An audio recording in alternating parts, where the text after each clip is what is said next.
iiTaxi zeli zigutyungelwe kukungakhuseleki kunye nempalalo gazi kusilwela imizila. Kodwa imibutho emithandathu yeeTaxi kwiphondo lomntla-ntshona ithi ifuna ukuzikhwebula kulomkhwa ngokubambisana isungule iqumrhu lemigama emide elizakubizwa iRustenburg Long Distance Transport Holding nelizakuba nebhanka yalo libe kwangabo nabavelisi bamatayala. Eli likhubalo ekubeni eli shishini leeTaxi libe semgangathweni lenze nenzuzo ebonakalayo.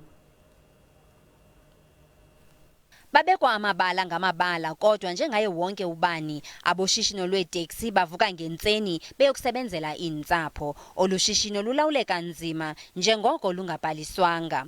Koku ke okukhuthaze abanye ukubhalisa inkampani iRustenburg Long Distance Transport Holdings. uJan Musiyane uminyaka i-57 washiya umsebenzi wakhe wobupolisa kwiminyaka engama-30 eyadlulayo wazibandakanya noshishino lweeTaxi ejonge lukhulu. iRustenburg Long Distance Transport Holdings inezicwangciso zokuvula ibhanka kwakunye nomzimveliso wamatayala. Le nkampani sele inegaraji apho iiTaxi ezingapha kwama-2,000 zaseRustenburg zithenga khona amafutha. Isicwangciso salo mbutho kukunceda oosomashishini beeTaxi ukuba bangahlawuli inzala egqithisileyo kwezinye iibhanka, babhalise abaqhubi njengabasebenzi ukuze baqeshwe isigxina. In taxi industry, it's not easy to be financed.